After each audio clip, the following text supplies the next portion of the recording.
TV, మీ TV, మన TV, మన అందరి టీవీ.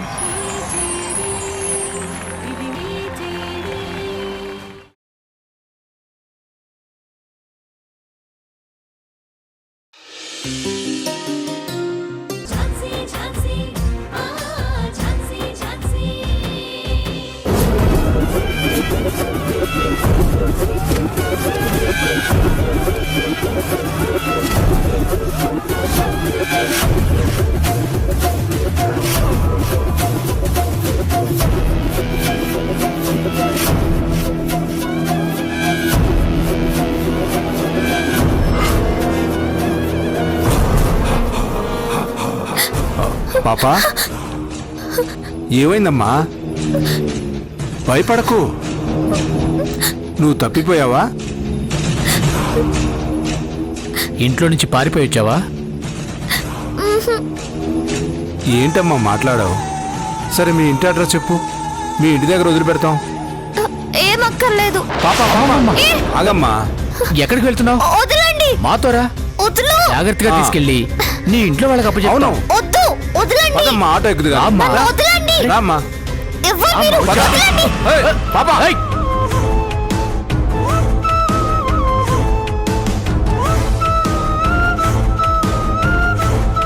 ఆగో. పాపా, ఆగు. పాపా, ఆగో. ఆగమంటుంటే ఆగో, ఆగో.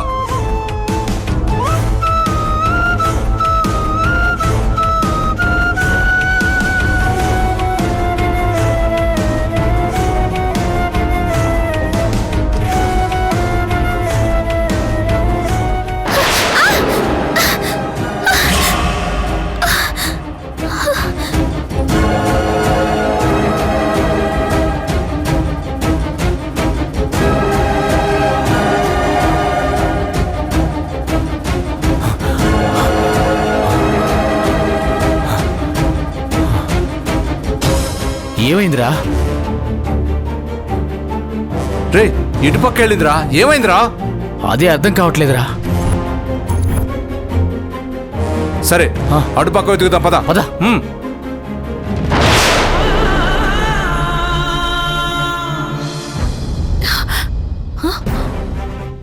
స్వీటీ, స్వీటీ,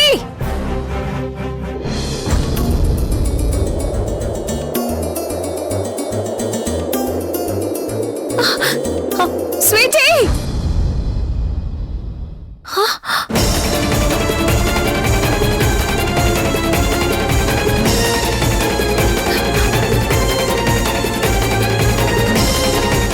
నా ఫోటో ఇక్కడుందంటే స్వీటీని తీసుకొచ్చి ఉంటుంది. అంటే స్వీటీ ఇక్కడ ఎక్కడో పక్కన ఉంటుంది.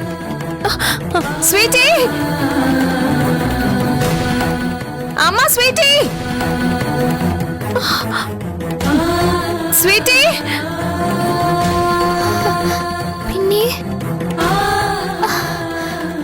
పిన్ని, పిన్ని.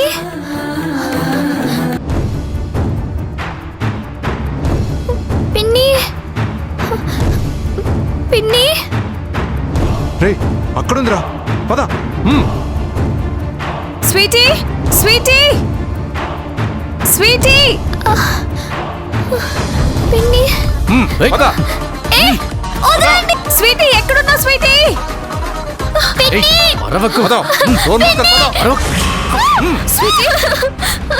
రేయ్, ఆగండ్రా. రేయ్, పద. రేయ్, వదలండ్రా.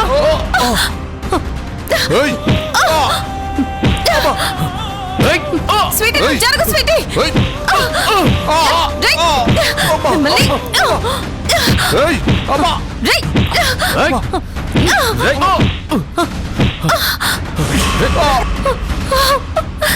నీకేం అవ్వలేదు కదా? గౌతమ్ గారు, సార్, వదలండి సార్. వద్దు సార్. సార్, వద్దు సార్. అమ్మా, అమ్మా, వద్దు సార్. రే, పరిగెత్తరా. అమ్మా, అమ్మా. స్వీటీ.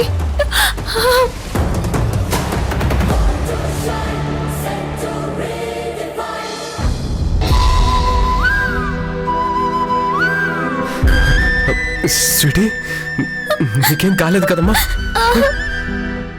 స్వీటీ, ఏంటమ్మా ఇది? ఇంట్లో నుంచి ఎందుకు ఇలా వచ్చేసావు? నేను అనాథని కదా పిన్ని. నేను అక్కడే ఉంటే తాతయ్య వాళ్ళు వంశీని దగ్గరకు తీసుకోరంట. నేను మీకు దూరంగా వెళ్ళిపోతేనే వంశీని వాళ్ళు యాక్సెప్ట్ చేసి ప్రేమగా చూసుకుంటారంట. అందుకే నేను వచ్చేసాను. నిజమే కదా పిన్ని, నేను వేరు వంశీ వేరు కదా. లేదమ్మా, నువ్వు వేరు వంశీ వేరు కాదు. మీరిద్దరూ ఒక్కటే. మీరిద్దరు నాకు రెండు కళ్ళ లాంటి వాళ్ళు. మీ ఇద్దరిలో ఎవరు దూరం అయినా ఈ పిన్ని తట్టుకోలేదు స్వీటీ. అది కాదు పిన్ని, వాళ్ళు నీకు అబద్ధం చెప్పారమ్మా. నువ్వు ఇంట్లో నుంచి వెళ్ళిపోవాలనే వాళ్ళు అలా చెప్పారు, అంతేకాని అది నిజం కాదు. సరే పద, ఇంటికి వెళ్దాం. నేను రాను పిన్ని. అది కాదు స్వీటీ. ఇప్పుడే కాదు పిన్ని, ఎప్పటికైనా వంశీకి నాతో ప్రాబ్లం అవుతుంది. నేను వంశీకి దూరంగా ఉంటేనే వంశీ హ్యాపీగా ఉంటాడు. అదేం లేదు స్వీటీ. వంశీ అసలు నీకు దూరంగా ఉండలేడు. తనకి తెలియక అలా మాట్లాడాడు. ఇప్పుడు నువ్వు కనిపించకపోయేసరికి ఇంట్లో ఒక మూలను కూర్చుని అక్క అక్క అని నీకోసం ఏడుస్తున్నాడు. నిజమా పిన్ని? అవును స్వీటీ. అవును స్వీటీ, మీ ఇద్దరు విడిపోతేనే తాతయ్య వాళ్ళు యాక్సెప్ట్ చేస్తారని నువ్వెప్పుడు అనుకోవద్దు. ఎప్పుడు మీరిద్దరూ కలిసే ఉండాలి. ఎవరు అవునన్నా కాదన్నా నువ్వు మా అన్నయ్య కూతురువి. అంటే మా ఇంటి వారసురాలివి. ఖచ్చితంగా నిన్ను వంశీని త్వరలోనే యాక్సెప్ట్ చేస్తారు. నువ్వు చూస్తూ ఉండు. నువ్వంటే నాకు, పిన్నికి, వంశీకి ప్రాణం అమ్మా. మమ్మల్ని ఇలా వదిలేసి వెళ్ళిపోవచ్చా? తప్పు కదా. తప్పే బాబాయ్. సారీ. సారీ పిన్ని.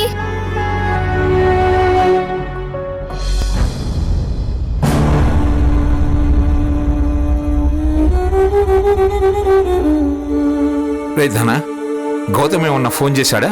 లేదు నాన్న. నాన్న, డాక్టర్ మిమ్మల్ని ప్రశాంతంగా ఉండమన్నారు కదా, మీరేం టెన్షన్ పడకండి, పాప దొరుకుతుంది. ఇంకా దొరకలేదు కదరా, టెన్షన్ పడకుండా ఎలా ఉండమంటావు?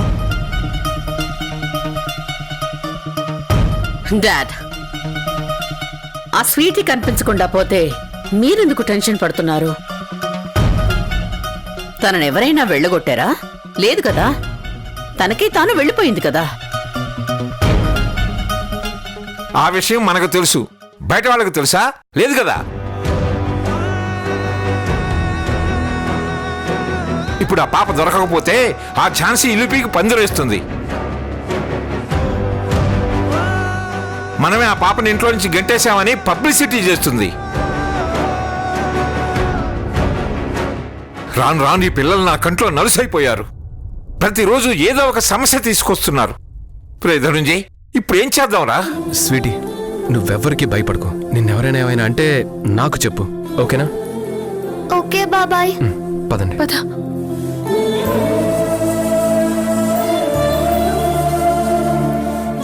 ఝాన్సీ గారు, ఒకసారి అమ్మకి కాల్ చేసి చెప్దాం, కంగారు పడుతుంది.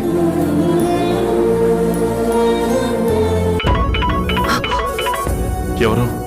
గౌతమ్. మాట్లాడు. స్పీకర్ ఆన్ చేయి. హలో గౌతమ్. స్వీటీ దొరికిందమ్మా.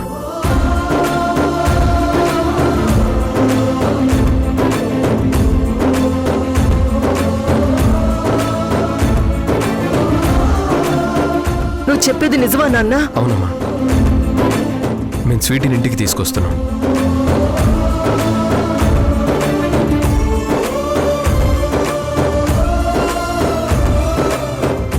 అమ్మా, ఒకసారి వంశీకి ఫోన్ ఇవ్వు. సరే.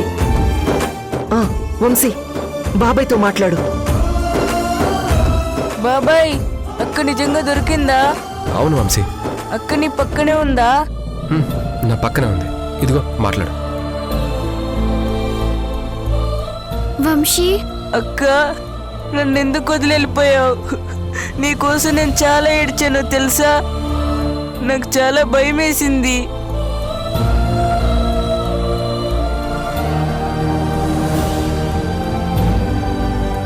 అక్క నువ్వు నిజంగానే ఇంటికి వస్తున్నావా?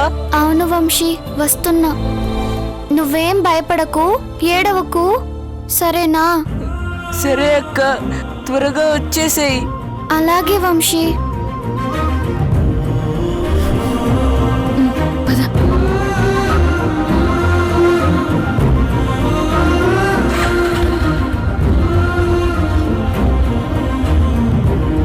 జాగ్రత్త కూర్చోండి.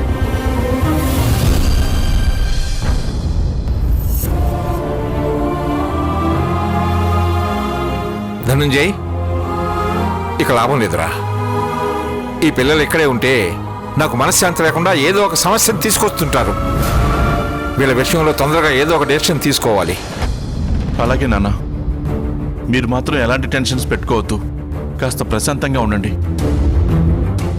డాడ్, నేనొకటి అనుకుంటున్నాను. ఏంటి? పిల్లల్ని ఏదో ఒక రెసిడెన్షియల్ స్కూల్లో వేసేస్తే బాగుంటుంది అనుకుంటున్నాను.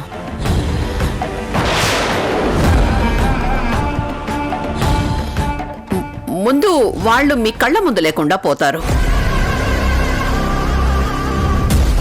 అంతేకాకుండా వాళ్ళకు సెక్యూర్డ్ ప్లేస్లో ఉన్నట్టు ఉంటుంది. సొసైటీ నుంచి కానీ కోర్టు నుంచి కానీ మనకే ప్రాబ్లం రాదు. పైగా మనమే పిల్లల బాగోగులు చూసుకుంటున్నాం అన్నట్టుంటుంది. ఏమంటారు డాడ్?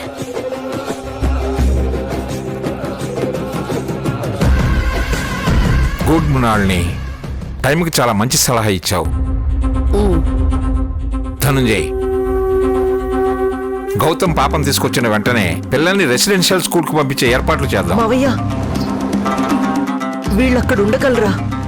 ఇక్కడే ఉంటే బాగుంటుందేమో. ఎవరికి? నీకా, పిల్లలకా? చెప్పు కమలా, ఎవరికి బాగుంటుంది? అంటే తల్లిదండ్రులు లేని పిల్లలు కదా. అందుకు నన్నేం చేయమంటావు?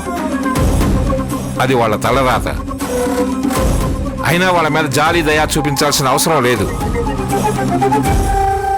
ఎలా ధనంజయ్, నువ్వేం మాట్లాడవే? నీ భార్యలాగే నీకు కూడా పిల్లల్ని పంపించడం ఇష్టం లేదా? అదేం లేదు నాన్న, మీ ఇష్టం. మీరు ఎలా చెప్తే అలా చేద్దాం. ఓకే.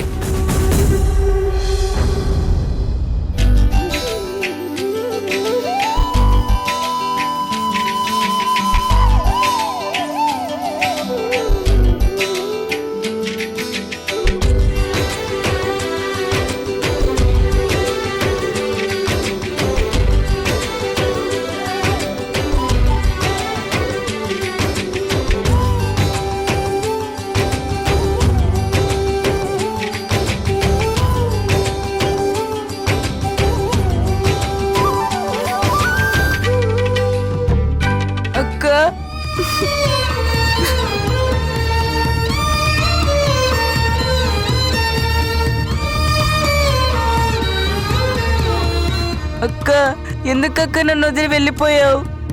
నువ్వు లేకుండా నేను ఎలా ఉంటాను అనుకున్నావు? చెప్పక్క. ఇప్పుడు వచ్చాను కదా వంశీ, బాధపడకు.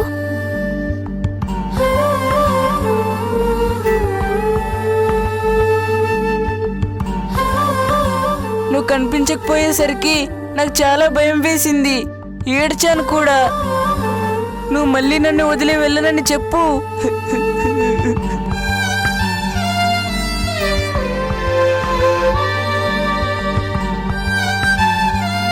చెప్పక్క. సరే, వెళ్ళను. థ్యాంక్స్ మా మంచక్క.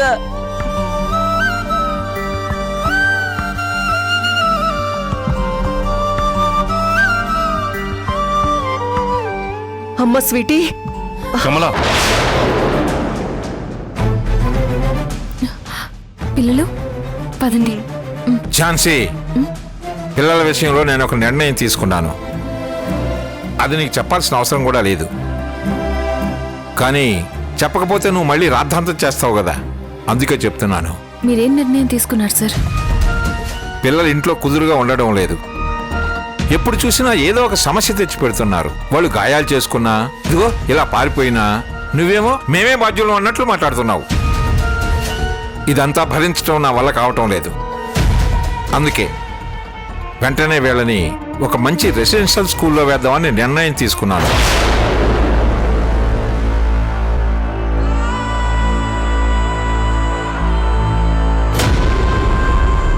ఏంటి సార్, పిల్లల్ని రెసిడెన్షియల్ స్కూల్లో వేస్తారా? అవును, సిటీలో ఉన్న బిగ్ షాట్స్ పిల్లలందరూ చదువుకునే స్కూల్లోనే వీళ్ళిద్దరినీ వేస్తాను. బాగా చదువుకుంటారు. నో సార్, మీరు చూసుకోకుండా ఎక్కడో పడేసి బాగా చూసుకుంటారంటే ఎలా కుదురుతుంది? ఎక్కడో పడేసేదేంటి? రెసిడెన్షియల్ స్కూల్లో చదివే వాళ్ళందరూ ఎలా చదువుతున్నారు? అక్కడ ఎడ్యుకేషన్, డిసిప్లిన్ హై స్టాండర్డ్స్లో ఉంటుంది. ఫుడ్, రూమ్స్ కూడా హైజీనిక్గా ఉంటాయి. కావాలంటే వీళ్ళకి స్పెషల్ కేర్ తీసుకోమని చెబుతాను. అవసరం లేదు సార్, వీళ్ళని ఎక్కడికి పంపించడానికి వీల్లేదు. ఇక్కడే ఈ ఇంట్లోనే ఉండి చదువుకుంటారు. అది చెప్పడానికి నువ్వెవరు? నీకు దీనికి సంబంధమే లేదు. సంబంధం ఉంది సార్. వీళ్ళు మేజర్స్ అయ్యేంత వరకు పిల్లల బాధ్యత నాది. పిల్లల విషయంలో నేను తీసుకునే నిర్ణయాలకి మీరు కట్టుబడి ఉండాలి. అంతేకాని మీ నిర్ణయాలకి నేను తల ఒగ్గలేను.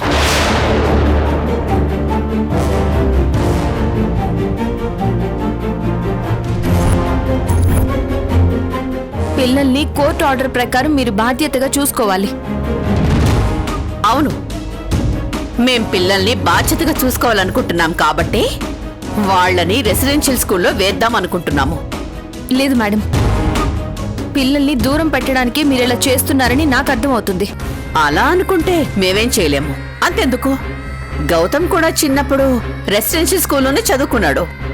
గౌతమ్, చెప్పవే. అవును ఝాన్సీ గారు.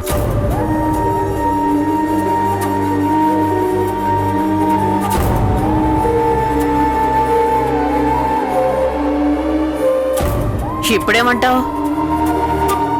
మీరెన్నైనా చెప్పండి మేడం, పిల్లల్ని హాస్టల్లో పెట్టి చదివించడం నాకు ఇష్టం లేదు. ఈ విషయంలో గౌతమ్ సర్కి పిల్లలకి ముడిపెట్టి మాట్లాడొద్దు. పిల్లలు ఇక్కడి నుంచి ఎక్కడికి వెళ్లరు. ఎందుకలా మొండిగా మాట్లాడుతున్నావు? పిల్లలు ఇంట్లో లేకుంటే నువ్విక్కడ ఉండలేవని, నీ ప్లాన్ వర్కౌట్ కాదు అని అనుకుంటున్నావా?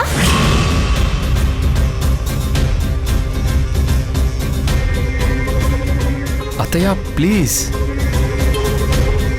మనం మాట్లాడేది పిల్లల గురించి. ఎందుకు ఝాన్సీ గారి గురించి మాట్లాడతారు?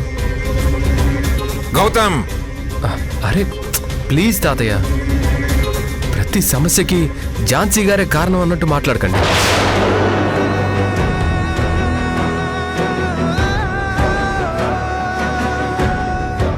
సార్, పిల్లల్ని మా ఇంట్లో నేనే పెంచుకునేదాన్ని, కానీ వాళ్ళని మీకు దగ్గర చెయ్యాలనేదే మీ మనవడి చివరి కోరిక.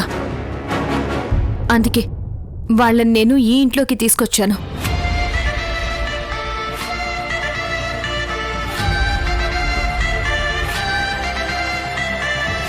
ఇంతవరకు మీరు పిల్లల్ని దగ్గరికి తీసుకోలేదు.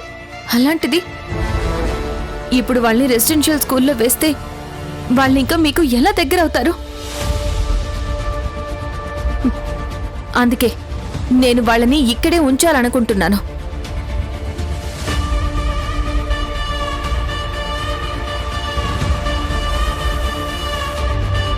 మేడం, కాదు కుదరదు అంటే పిల్లల్ని ఇంట్లో పెట్టుకోకుండా రెసిడెన్షియల్ స్కూల్లో వేస్తున్నారని కేసు వేస్తాను.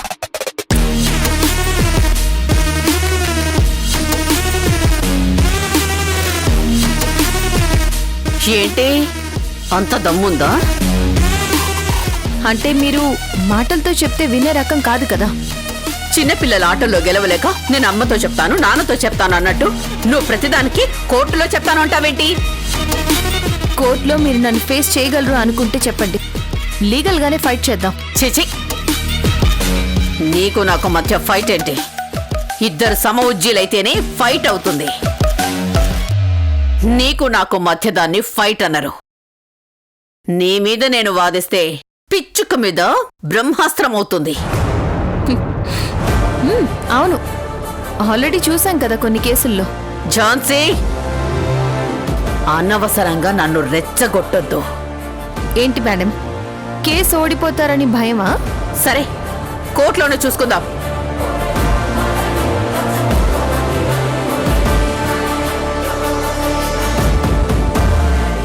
మునాలని వద్దు.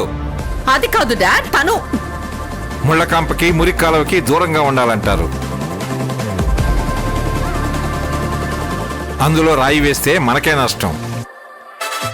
ఏం చేస్తాం? నిండా మునిగాక తప్పుతుందా? సరే ఇంట్లోనే తగాడమనండి. అది కాదు డాడ్, నేను చెప్తున్నారు కదా మునాలని.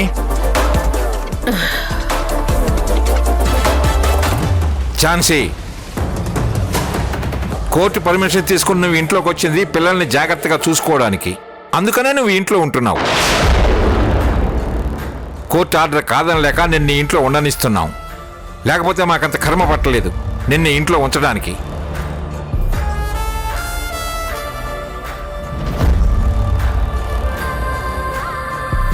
ఇంతకుముందు చెప్పాను, మళ్ళీ చెబుతున్నాను. పిల్లలకి దెబ్బలు తగిలినా ఇలా కనపడకుండా పోయినా మా మీద అరవడం కాదు, నువ్వే వాళ్ళని జాగ్రత్తగా చూసుకోవాలి. పిల్లల రెస్పాన్సిబిలిటీ నీది మాత్రమే, మాకు అవసరం లేదు. అర్థమైందా?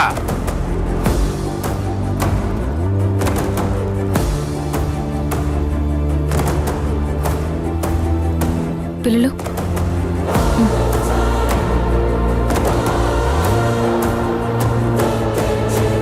ఏంటి డాడ్ కేసు ఎందుకు వద్దన్నారు? అంటే మీకు నా మీద నమ్మకం లేదా? తనను చూసావు కదా ఎంత కాన్ఫిడెంట్ గా మాట్లాడుతుందో.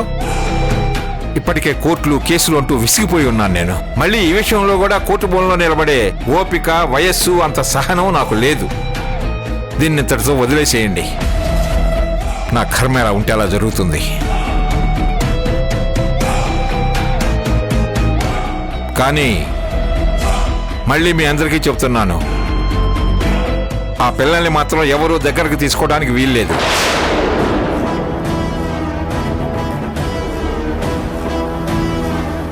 వాళ్ళు వేరు, మనం వేరు.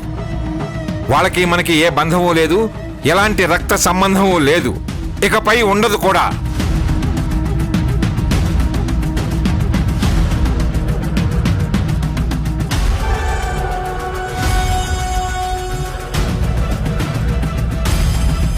అన్నయ్య హ్యాపీ రక్షాబంధన్. ఈ రోజు రక్షాబంధన. అవును,